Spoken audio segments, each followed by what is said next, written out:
Too Many Losing Heroines isn't your typical romance anime, and that's exactly why I'm obsessed with it. It's not about who gets the guy, it's about who doesn't, and how that story is still worth telling. Most romance animes chase wish fulfillment. This one hits you with reality. It's awkward, it's painful, and it's exactly what makes it great. This isn't just another rom-com, it's a deliberate slow burn, a love letter to the almost and the what ifs, and the too many heroines who lose anyway. Let's talk about why that works. At its core, Too Many Losing Heroines is a high school romance anime centered around an unassuming protagonist caught in a web of emotional connections with multiple girls. But this isn't about who becomes his girlfriend, it's about why almost none of them do. The title isn't just catchy, it's a mission statement. Each episode plays with a classic romance setup, a confession, a misunderstanding, a moment of tension, and then subverts the expected payoff. The heroines don't lose because they're poorly written, they lose because life, timing, and fear are real. This show doesn't romanticize rejection, it explores it. Each girl is treated with nuance, showing the full weight of what it means to almost be loved. What makes this series shine isn't just its subversion of tropes, it's how intentionally it does it. Every character beat is calculated. The heroines aren't accessories or fan service. They're the emotional backbone of the show. You're not watching them chase the protagonist. You're watching them wrestle with their own feelings, expectations, and heartbreak. And it's treated with care. The anime leans into the quiet power of romantic tension.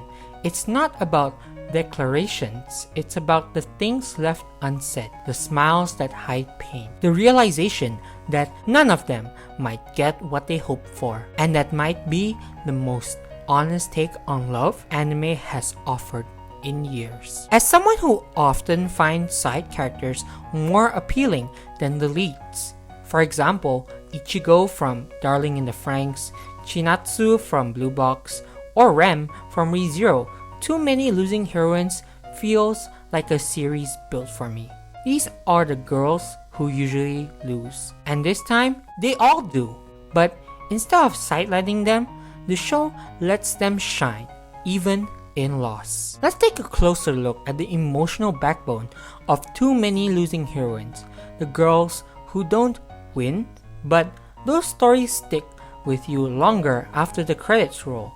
What makes this anime so special is how deeply it invests in these characters, not as love interests, but as full people with their own arcs. Lemon Yakishio is your classic tomboy, outgoing, loud, fiercely competitive. She's the type of girl who masks vulnerability with bravado. Beneath her athletic confidence though, is someone grappling with invisibility in love. She has a long-standing crush on her childhood friend, Mitsuki Ayano. But the catch? He's already dating someone else, Chihaya Asagumo, the quiet, refined girl who seems to be everything Lemon isn't. Lemon's personality is high energy, impulsive, and deeply loyal. She's not used to emotional introspection, which makes her internal journey all the more impactful. Her arc is about confronting the feeling of not being enough. When she learns that Mitsuki once had feelings for her but never acted on them, it hits hard. But it's also freeing. Instead of spiraling, Lemon grows. She chooses not to fight for something that's no longer real. She begins to define herself outside of that one-sided love, opening the door to new friendships and goals. It's an arc about letting go, moving forward, and finding identity beyond romantic validation. Anna Yanami is the girl everyone expects to win. She's pretty, popular, and confident, a golden child in every sense. She shares a deep childhood bond with Sosuke Hakayamada, and for a long time, she genuinely believes their relationship will turn romantic. It seems like fate.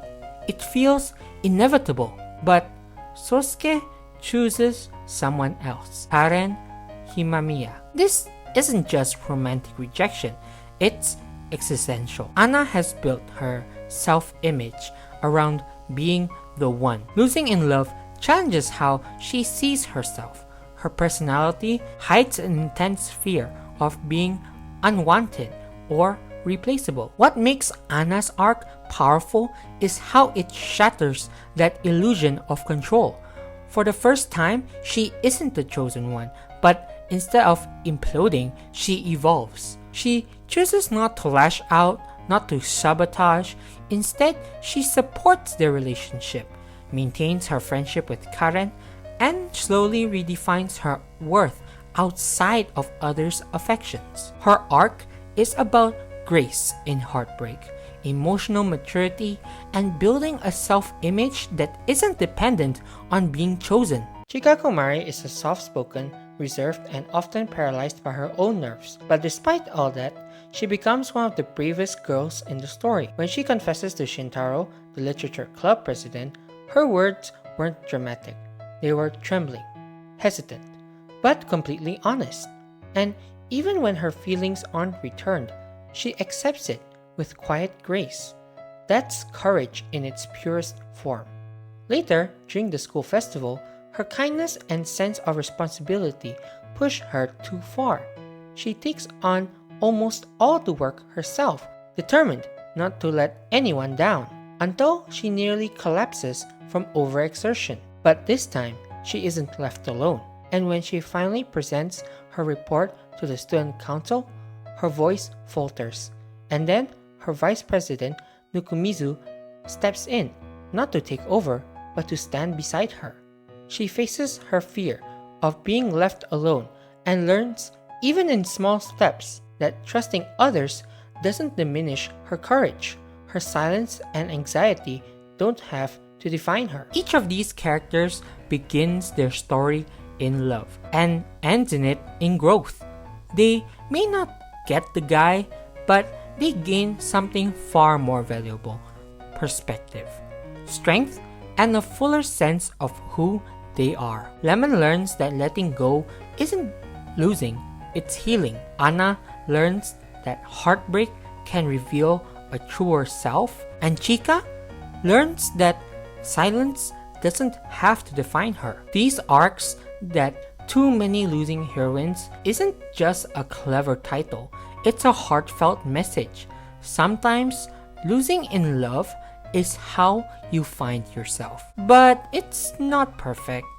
The pacing can drag. There are stretches where the story leans too heavy into the melancholy.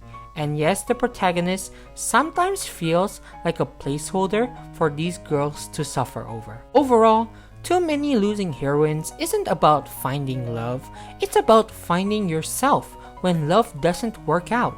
It's a mediation on unreturned affection, personal growth, and the courage it takes to keep going even when you're not chosen. For fans of romance who are tired of the same trope, this is something rare.